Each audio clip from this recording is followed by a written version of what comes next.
말씀을 보겠습니다. 오늘 말씀의 제목은요, 정체성의 타락, 이런 제목으로 잠시 말씀을 생각하겠습니다. 우리 지난주에 봤던 그림을 기억하실지 모르겠습니다. 이런 그림이었죠. 하나님의 형상으로 지음받은 존재. 그림에 십자가가 그려져 있긴 하지만 우리는 하나님의 형상으로 지음받은 그러한 존재입니다. 근데 오늘 다룰 내용은 뭐냐면은 이 형상이 깨어져 버리는 거죠. 깨어져 버리는 이유가 뭐냐라고 할 때 이 왕의 자리에 하나님이 아닌 나를 두게 될 때에 그 형상이 깨어지게 됩니다. 그래서 오늘 주보에 나온 그림이 이런 그림이 되는 거죠. 더 이상 하나님의 사람이 아닌 이러한 거울이 깨어지는 모습을 보게 됩니다. 안타깝죠? 안타깝죠? 자, 이런 모습에 대해서 오늘 특별히 창세기 4장을 통해서 하나하나 모습을 어떤 모습들이 깨어졌는지 또 어떤 모습이 바른 모습인지를 우리가 생각을 해보려고 합니다. 첫 번째로 바른 가정의 모습에 대한 설명이 등장합니다. 창세기 4장 1절에 아담이 그의 아내 하와와 동침하며 하와가 임신하여 가인을 낳고 이르되 내가 여호와로 말미암아 득남하였다 하니라. 창세기 3장에 죄가 등장합니다. 죄가 등장을 하게 되고 에덴 동산에서 쫓겨나게 됩니다. 이때까지는 자녀에 대한 이야기가 따로 등장하지 않습니다. 그렇게 쫓겨나고 난 이후에 아담이 그의 아내 하와와 동침함으로 말미암아 가인을 낳았다는 이 말 가운데에 첫 번째로 아담이 등장을 합니다. 그리고 두 번째로 하와가 등장을 합니다. 하와의 원래 이름은 여자였습니다. 그러나 이렇게 죄를 짓고 에덴으로 쫓겨나게 되면서 생명이라는 뜻을 가진 하와란 이름을 가지게 되는데 한 남자와 한 여자의 관계를 통하여 바른 가정이 세워지게 되는 것이죠. 우리는 이 한 남자와 한 여자의 관계를 떠난 모든 것을 불륜이라고 이야기를 합니다. 가정은 서로 간에 한 사람만, 남자는 여자를, 여자는 남자를 바라보면서 가정으로 세워져 갈 때에 그것이 바른 가정이다 라고 말을 할 수 있는 것입니다. 그런데 이런 가정의 모습들이 너무 많이 깨어지고 있는 것을 보게 되는 거죠. 가정이 다시 회복되어져야 됩니다. 우리가 다음 주에 아마 가정에 대한 모습을 다시 한번 다루게 될 텐데 아담과 하와를 통해서 가정이 이루어지게 되고요. 이들이 동침을 하게 되는 것입니다. 이 동침함으로써 임신을 하게 되고 가인을 낳게 되죠. 자, 동침하고 임신하고 아이를 낳는 이런 모습들이 바른 모습입니다. 근데 요즘 어떻습니까? 결혼을 늦춥니다. 30 중반 이후로 결혼이 늦어지는 경우들도 있기도 하고 그러다 보니까 아기를 낳는데 흔히 말하는 노산이 돼가지고 아기를 낳는 것도 되게 힘들어지는 그런 모습들도 있기도 하고요. 아랫게 이제 태웠던 손님 중에 한 분이 이제 얘기를 나누다 보니까 35 그때 이제 결혼을 해가지고 이제 아기를 낳아서 좀 늦게 이제 아기를 낳았더라고요. 그래서 아기를 하나 더 낳으려고 하는데 너무 나이가 들어서 힘들다 이제 그런 이야기를 하게 되는 거예요. 그래서 그래도 결혼을 하고 아기를 낳은 것만 해도 참 대단하다는 이야기를 했는데 지금 시대가 그런 것 같아요. 결혼을 하지 않는 이런 모습들, 그 다음에 아기를 낳지 않으려고 하는 그런 모습들, 이런 것들이 바른 가정의 모습과는 어긋나 있다. 이렇게 이제 보게 되는 거죠. 하나님이 말씀하셨습니다. 생육하고 번성하여 땅에 충만하라. 생육하고 번성하여 땅에 충만하라. 이것이 하나님께서 아담을 만드시고 하와를 만드시고 가정을 만드신 목적이다라는 것입니다. 바른 가정은 이런 것들이 잘 진행되는 가정을 바른 가정이라고 볼 수 있는 거예요. 그리고 이제 하는 말이 이거죠. 내가 여호와로 말미암아 득남하였다 하니라. 이 가인의 뜻입니다. 내가 여호와로 말미암아 득남하였다. 자, 아담과 하와가 동침해서 임신해서 가인을 낳았습니다. 그런데 뭐라고 고백합니까? 여호와로 말미암아 득남하였다. 결국 이 가인을 누가 주셨느냐? 하나님이 주셨다라고 하는 것이죠. 우리의 자녀를 누가 주시느냐? 하나님이 주시는 거라는 거죠. 그래서 우리는 이 결혼의 과정도 기도가 필요하고요. 자녀를 가지는 과정도 기도가 필요하고요. 임신하고 아이를 낳는 모든 과정에서도 기도가 필요합니다. 하나님께서 은혜 주시기를 위해서 기도하게 되는 거예요. 우리 시편 127편 3절 우리 같이 한번 읽어볼까요? 시작. 보라, 자식들은 여호와의 기업이요 태의 열매는 그의 상급이로다. 자식들은 여호와의 기업이요 태의 열매는 그의 상급이로다. 하나님이 자녀를 주시는 거예요. 그래서 우리는 항상 가정을 위해서 기도하게 될 때에 우리의 자손들 가운데 믿음의 가문의 자손을 위해서 기도해야 하는 것입니다. 믿음은 유전되면 참 좋죠. 근데 때로는 이 유전이 막히는 경우가 있기도 하더라고요. 믿음이 유전되어져야 돼요. 할아버지 때에서 아들 때로, 아들 때에서 손자 때로, 증손자 이런 식으로 믿음의 가문 참으로 귀합니다.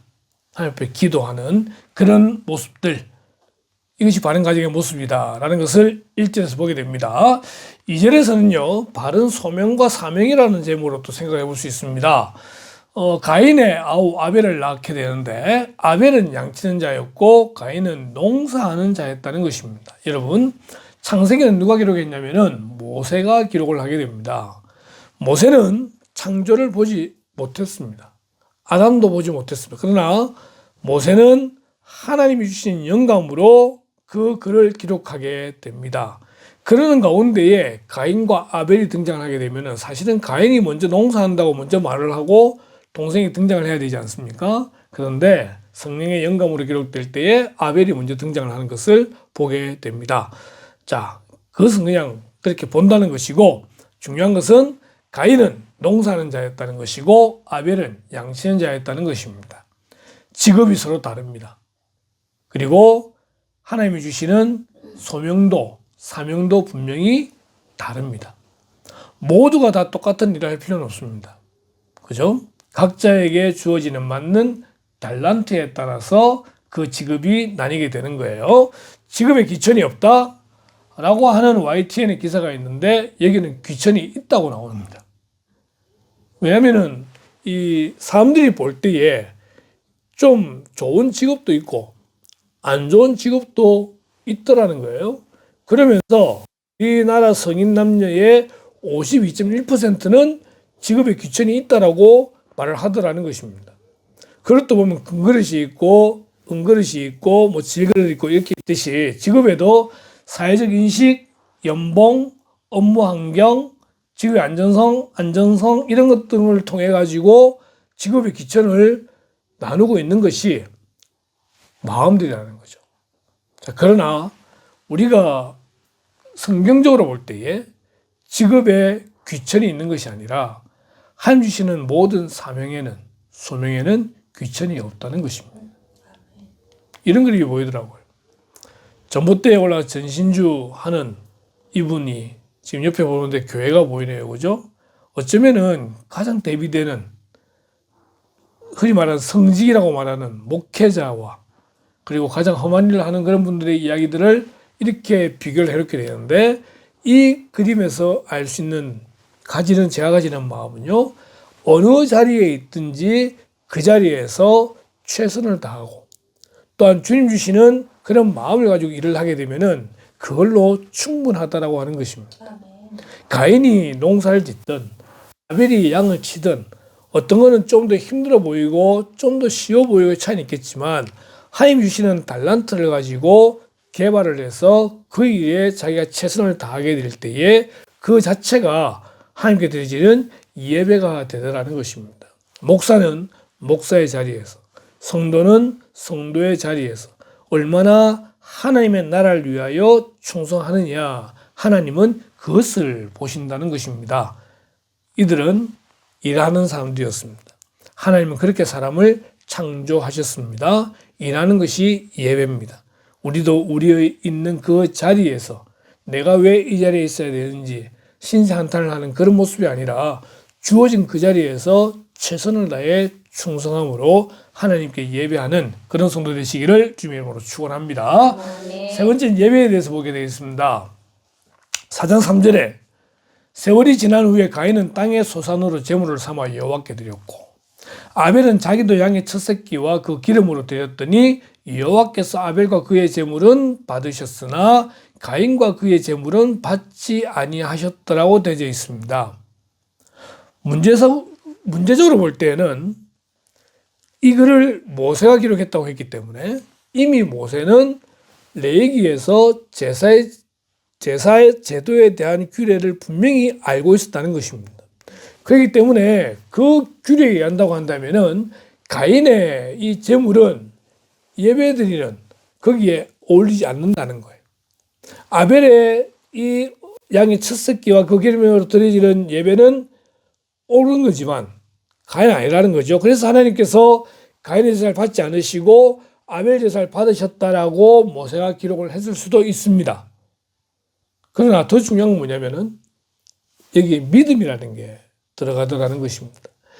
히브리서 기자는 분명히 말합니다. 믿음으로 아벨은 하나님께 그 제물과 마음과 정성을 드렸다는 거예요.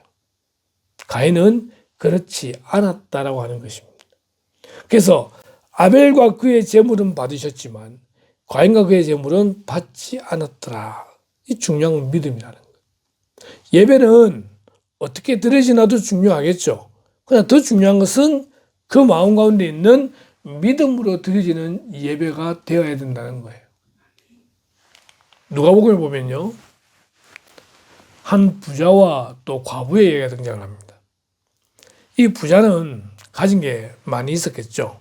그 중에 이제 일부를 헌금을 드립니다. 당시에는 이 헌금을 넣을 때에 얼마나 무식하게 드리느냐가 좀 중요했던 모양인가 봐요. 쿵 하고 떨어졌겠죠. 근데 과부는 동전 2개예요. 2랩돈. 이게 딱 들어가는 순간에 어떻게 나요? 딸그랑 딸그랑. 그럼 모든 사람들은 다 보면서 누구를 향해 눈을 돌리게 되냐면은 당연히 부자를 향해 눈을 돌리게 될 겁니다. 하지만 예수님은 그렇게 평가하지 않으시죠. 21장에 보니 이렇게 되어 있습니다. 예수께서 눈을 들어 부자들이 헌금하며 헌금 넣는 걸 보시고 또 어떤 가난한 과부가 2랩돈 넣는 걸 보시고 이르시되 내가 참으로 너희에게 말하노니 이 가난한 과부가 다른 모든 사람보다 많이 넣었도다. 사람들이 쳐다보겠죠. 예수님이 말씀하시죠. 저들은 그 풍족한 중에서 헌금을 넣었거니와 이 과부는 그 가난한 중에서 자기가 가지고 있는 생활비 전부를 넣었느니라. 지금 여기는 물질을 다루고 있지만 이 예배를 드릴 때에 이 과부는 자기의 온 전심을 다해서 하나님 앞에 예배를 드렸다는 것입니다. 다른 사람이 눈치를 보는 것이 아니라 1대1로 하나님 앞에서 예배하는 모습을 보여주는 거예요. 하지만 부자는 그렇지 않았다라고 말을 하는 것입니다. 그러면서 이런 글을 찾아봅니다. 이게 최선입니까? 나는 나의 예배에 최선을 다하고 있느냐는 거예요. 아벨은 자신의 재물과 그 믿음으로 최선의 예배를 드렸습니다. 가인은 최선이 아니었어요. 최선이 아니었던 것 같아요. 하나님은 가인의 예배를 받지 않으십니다. 아벨 예배를 받으시게 되는 거죠. 이게 최선입니까? 예배를 위해 준비하고 예배를 위해서 일찍 일어나고 예배를 위해서 헌금을 준비하고 예배를 위해서 한 번 더 연락을 돌리고 하는 그런 모든 부분들, 또한 예배에 참석해서 하나님 앞에 예배 드릴 때 우리의 마음이 하나님께로 향하는 그런 모든 부분들이 최선인가? 예배는요, 최선이 되어야 됩니다. 예배라는 말을 영어로 하게 되면 월십이라고 그러는데 가장 가치 있는 것을 드리는 것, 이게 월십이에요. 월십 예배. 예배는 나의 가장 귀한 걸 드리고 가장 최선을 다하는 것이 예배다라는 것입니다. 그래서 우리는 예배에 목숨을 걸어야 되는 것이죠. 신의 악단을 보고 난 많은 사람들이 하는 말이 뭡니까? 북한 땅에서 찬양도 성경도 제대로 부르거나 읽을 수 없는 그런 가운데 그렇게 읽으려고 찬양하려고 정말 목숨을 거는 사람들이 있는데, 우리는 찬양하는 것도 대충 하고 성경 보는 것도 대충 보고 예배도 대충 드리고 이런 모습에 대해서 회개하고 반성한다는 글들이 참 많이 올라오는 것 같습니다. 우리는 예배에 최선을 다해야 됩니다. 예배에 집중하고 하나님을 만나 은혜 받기 위해서 정말 기도하는 그런 우리의 모습이 되어져야 되는 거예요. 예배의 모습을 보게 됩니다. 그 다음 네 번째는 회개에 대한 모습을 또 보게 됩니다. 자, 4장 5절에 보니 가인이 몹시 분하여 안색이 변하더라는 겁니다. 여호와께서 가인에게 이르시되 네가 분하여 하면 어찌 됨이며 안색이 변하면 어찌 됨이냐. 네가 선을 행하면 어찌 낯을 들지 못하겠느냐. 선을 행하지 아니하면 죄가 문에 엎드려 있느니라. 죄가 너를 원하나 너는 죄를 다스릴지니라. 회개라고 하는 것은요, 자기의 잘못을 인정한다는 것입니다. 하나님께서 가인의 제사를 받지 않으셨으면 그 이유가 있겠죠. 그러면은 하나님 앞에 그 이유를 물어보고 자기의 잘못을 인정하고 바르게 드리면은 되는 거예요. 그런데 하나님이 그 제사를 받지 않는다는 것 때문에 가인이 몹시 분해했다는 것입니다. 얼굴이 붉으락푸르락 안색이 변했다는 것입니다. 하나님 묻습니다. 네가 왜 분해하고 네가 왜 안색이 변하냐? 가인은요, 자기의 죄를 인정하지 않습니다. 이것은 회개가 아닌 것입니다. 회개는 뭔가 잘못한 일이 있을 때 일어나는 현상입니다. 그러면 그 죄가 죄인 줄 깨닫고, 첫 번째로.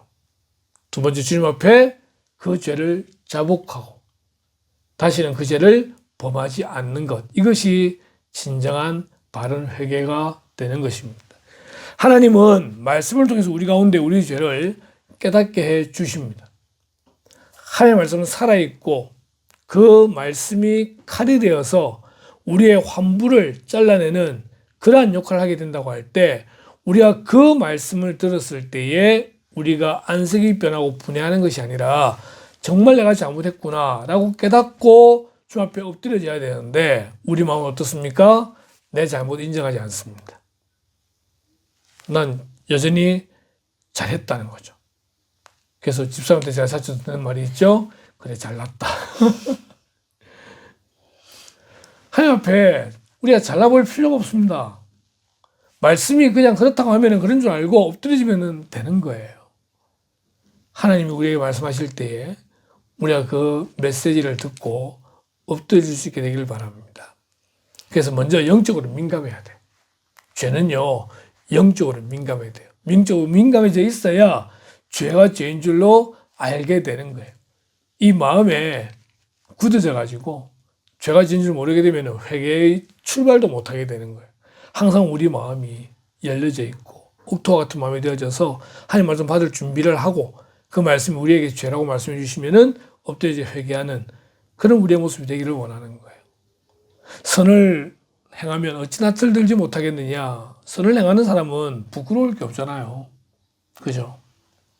선을 행하지 아니하면 죄가 문에 엎드려 있느니라. 죄가 너를 원하나 너는 죄를 다스릴지니라. 선을 행하지 아니하면요, 죄가 문에 엎드려 있다고 말합니다. 우리가 죄를 짓지 않기 위해서는 선을 행해야 돼요. 선하신 하나님의 말씀대로 순종하는 것, 그것이 선을 행하는 거예요. 그렇기 때문에 제대로 예배하는 그리스도인이 있으면요, 그것은 변화되는 겁니다. 왜? 선을 행하기 때문에. 선을 행하기 때문에. 자, 바른 회개에 대한 모습을 살펴봅니다. 자, 그런 가운데 첫 번째 살인이 일어나게 되는 거죠. 4장 8절에 가인이 그의 아우 아벨에게 말하고 그들이 들에 있을 때에 가인이 그의 아우 아벨을 쳐 죽이니라. 무슨 말을 했는지 모르겠습니다. 어쨌든 가인이 그의 아우 아벨에게 말을 했네요. 아벨이 말을 해서 들에 데리고 나왔던 모양인가 봅니다. 아마도 동생이 하나님 앞에 예배를 드림으로 인정받고 자기는 받지 못한 것에 대해서 화풀이를 했을지도 모르겠고, 너는 그런 모습이 보기 싫다, 뭐 이런 식의 말을 했는지도 모르겠죠.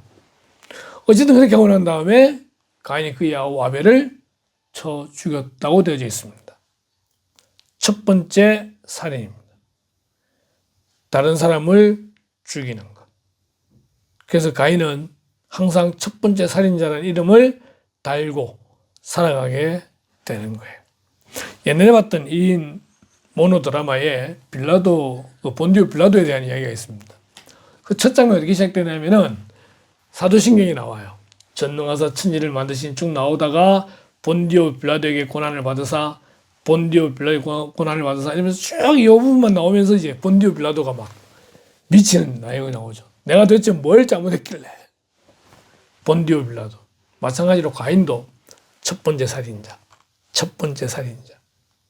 그런 이름이 찍혀져 있는 겁니다. 왜 죽였을까? 비교하는 마음 때문에 그렇죠. 누구랑 비교해요? 아벨과 자기를 비교하게 되는 겁니다. 근데 비교하게 되는 출발점이 어디냐? 마음이에요. 그래서 저는 이 말씀을 참 좋아하는데 잠언 4장 23절에 모든 지킬 만한 것 중에 더욱 내 마음을 지키라. 생명의 근원이 이에서 남이니라. 흔히 말하는 마음 먹기 나름이라는 말이 있잖아요. 그죠? 이 마음에 어떤 마음을 품느냐에 따라서 생명을 주는 사람이 될 수 있는가 하면은 살인자가 될 수도 있다는 것입니다. 여러분, 비교하게 되면요. 우리가 비교하게 되면 두 가지 중에 하나밖에 안 생깁니다. 하나는 우월감에서 교만한 마음이 생겨요. 비교하면은 내가 저 사람보다 좀 낫다는 거죠. 내가 공부도 좀 더 잘하고 돈도 좀 더 많이 있고 내가 얼굴도 좀 더 잘생기고 뭐 이렇게 하면서 괜히 얻기 힘들어하는 거예요. 그런데 비교해서 조금이라도 작아지게 되면은 열등감에 빠지게 되는 거예요. 내가 생기는 것도 조금 잘생기고 내가 뭐 돈도 좀 작기도 하고 내가 좀 공부도 좀 못하고 뭐 이러면서 계속해서 점점점 줄어들게 되는 것이죠. 그게 비교하는 거예요. 비교하는 거. 가인은 절대적으로 하나님을 표준으로 해가지고 하나님이 원하시는 것에 순종하면 되었는데 거기 초점 두지 아니하고 아벨에 초점을 둔 거예요. 그러니까 자기랑 아벨과 비교하게 되잖아요. 비교하다 보니까 아벨이 지금 자기보다 좀 더 낫다는 거죠. 여기서 어떤 마음이 듭니까? 미워하는 마음이 생기는 거예요. 이 미워하는 마음이 계속 있다가 결국은 행동으로 옮겨지게 된 것이 살인이 되는 거예요. 그러니까 예수님이 말씀하시죠. 옛 사람에게 말한 바 살인하지 말라. 누구든지 살인하면 심판을 받게 되리라 하였다는 것을 너희가 들었으나 나는 너희에게 이르노니 형제에게 노하는 자마다 심판을 받게 되고 형제를 대하여 나가라 하는 자는 공회에 잡혀가게 되고 미련한 놈이라 하는 자는 지옥불에 들어가게 된다라고 말씀하셨습니다. 조금 더 깊이게 나가면은 살인하는 살인만 살인이 아니라 이미 그의 말로 그의 행동으로 심지어는 그의 마음에 이미 죽이고자 하는 마음이 있으면 그것부터가 이미 살인이라고 말하는 것입니다. 왜 미워합니까? 자기랑 비교되기 때문에 그러는 거예요. 왜 해코지합니까? 자기랑 비교되기 때문에 그렇게 되는 거예요. 그러다 결국은 살인까지 가게 되는 거죠. 그래서 예수님 말씀하십니다. 더 중요한 게 뭐냐? 더 중요한 게 뭐냐? 예배가 중요하다? 그럴 수 있죠. 그런데 예물을 제단에 드리려다가 거기서 내 형제에게 원망 들을 만한 일이 있는 것이 생각나거든 예물을 제단 앞에 두고 먼저 가서 형제와 화목하고 그 후에 와서 예물을 드리라는 거예요. 예배가 중요하다는 거죠. 중요한데 더 중요한 건 뭐냐면은 먼저 화해하는 것이 중요하다라는 거예요. 서로 마음이 다른 두 사람이 함께 앉아서 예배를 드린다. 그 예배 드리는 마음이 편하겠냐는 거예요. 그렇지 않아요. 그렇게 편하지 않는 예배 드리는 그 예배를 하나님이 받으시느냐? 안 받으세요. 안 받으세요. 그렇기 때문에 먼저 화해하고 그리고 예물을 드리라 라고 말하는 거예요. 여러분, 비교하는 마음이요. 그 마음에 교만한 마음을 주거나 열등감을 주게 됩니다. 그리고 그런 마음들이 결국은 미워하는 마음을 가지게 만들고 미워하는 마음이 결국은 살인으로까지 가게 됩니다. 미워할 수 있어요. 미워하는 것 자체를 우리가 막을 수는 없어요. 그러나 미워하는 그 다음에 우리가 무엇을 해야 되느냐라는 것입니다. 여기서 크리스찬의 아주 큰 딜레마 내지는 갈등이 생기게 되는 거죠. 그게 바로 그 상대방의 용서를 구하거나 제가 잘못했다고 인정하면은 용서해 줄 수 있어요. 쉽게 화해가 될 수 있어요. 그런데 상대방이 그런 마음이 없어요. 여전히 악한 행동을 하는 것 같아요. 그럼 그게 용서가 될 수 있느냐? 이게 그리스도인의 딜레마가 되는 겁니다. 그럼에도 불구하고 용서하라고 주님은 말씀하십니다. 용서한 자에게 주어지는 천국을 맛보라고 말씀하고 계시다는 거예요. 어쨌든 결론적으로 우리는 이 첫 번째 사연을 돌이켜보면서 비교하는 마음보다 서로를 이해하고 용납하는 마음을 가지고 우리의 마음이 혹시라도 미워하는 마음이 생기게 되면은 기도하는 가운데 그 마음을 사랑의 마음으로 바꿔달라고 기도하시고 그리고 속히 먼저 화해하는 그런 우리의 모습이 필요하겠다 생각이 듭니다. 4장 9절에 바른에게 두 번째를 보십시다. 여호와께서 가인에게 이르시되 네 아우 아벨이 어디 있느냐? 그가 이르되 내가 알지 못하나이다. 내가 내 아우를 지키는 자니까. 아까 첫 번째 우리 회개에서 뭘 봤냐면요. 하나님께서 이제 보니까 분하고 안색이 변하더라는 겁니다. 자기의 죄를 인정하지 않는 거죠. 바른에게 첫 번째는 자기 죄를 인정하는 겁니다. 인정하는 겁니다. 두 번째 회개는 어떤 거냐면요. 변명하고 핑계대지 않는 겁니다. 내가 내 아우를 지키는 자니까.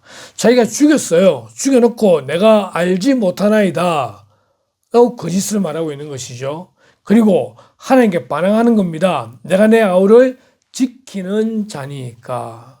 결국 가인의 모습 가운데는 하나님이 계시지 않는 겁니다. 하나님과 서로 대화를 하는 것처럼 보이지만 가인의 마음에는 하나님이 계시지 않는 거예요. 계시지 않는 거예요. 나중에 보니까 이 가인의 후손들을 보니까 이미 일부 다처제 또는 살인, 그 다음에 자기 세상의 문화를 즐기는 그런 문화가 이 가인의 후손의 문화에 등장을 합니다. 등장을 합니다.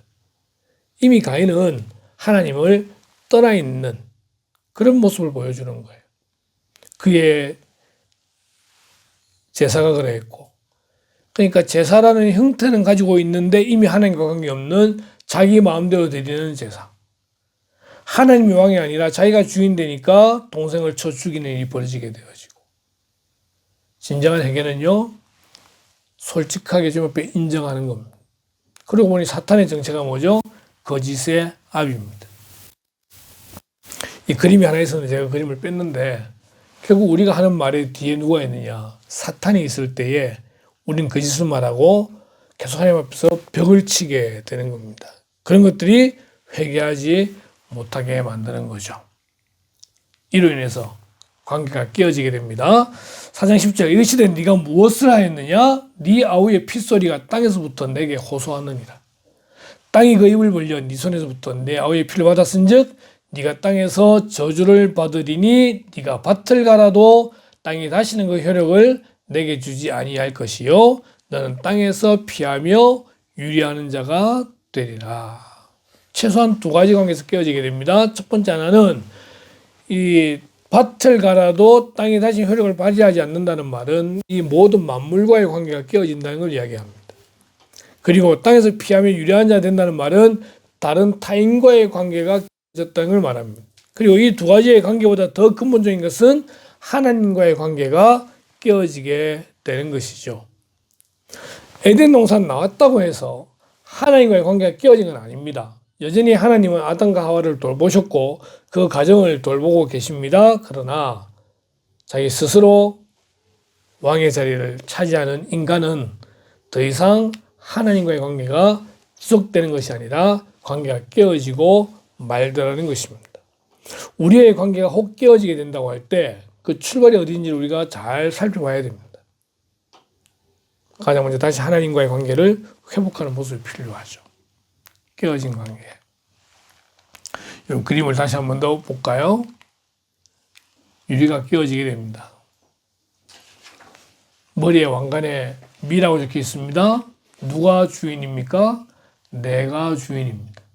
우리는 그리스도인이라 그럽니다. 그리스도인이란 말은요, 예수님을 따르는 사람이라는 말입니다.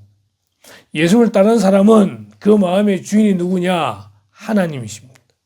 그래서 하나님께서 원하시는 대로 그 말씀대로 순종하고 살아가는 게 그리스도인입니다. 그럴 때에 모든 것이 조화로울 수 있어요. 그러나 내 마음에 내가 주인 될 경우에 우리의 모든 관계가 깨어지는 걸 보게 됩니다. 오늘 제목이 정체성의 타락입니다. 우리의 하나님의 자녀, 하나님의 형상, 그 모든 것이 다 깨어지게 되고 하나님과의 관계가 깨어지게 되는 그러한 모습을 우리는 오늘 창세기 4장에서 보게 됩니다. 그럼 이대로 끝을 내야 되느냐가 아니라 호세아서는 우리에게 이렇게 답을 해주고 있습니다. 오라 우리가 여호와께로 돌아가자. 여호와께서 우리를 찢으셨으나 도로 낫게 하실 것이요 우리를 치셨으나 싸매어 주실 것입니다. 여호와께서 이틀 후에 우리를 살리시며 셋째 날에 우리를 일으키시리니 우리가 그의 앞에서 살리라. 일단 명제가 뭐냐? 우리가 여호와께로 돌아가자. 여호와께로 돌아가자. 이 호세아서라는 성경은요, 구약 성경의 소선지자 가운데 첫 번째 등장하는 선지자인데, 이제 북이스라엘과 남유다가 있을 때 북이스라엘의 선지자입니다. 그런데 그때 왕이 누구냐? 여로보암 2세라고 하는 왕이에요. 이 여로보암 2세는요, 이 북쪽의 왕들 가운데 가장 찬란했던, 가장 번성했던 시절의 왕입니다. 그런데 그런 왕이 있던 시절에 선지자인 호세아가 하는 말이 우리가 여호와께로 돌아가자. 우리가 완전히 망하기 전에 회개하고 돌아가자라고 호세아는 계속해서 외치고 있는 거예요. 하나님은 사랑이라고 외치면서 그 구원을 향해 돌아가자고 외치고 있는 겁니다. 그런데 이 말씀이 지금부터 수천 년 전 이야기인데 지금도 우리에게 그 효력을 미치고 있습니다. 우리가 여호와께로 돌아가자.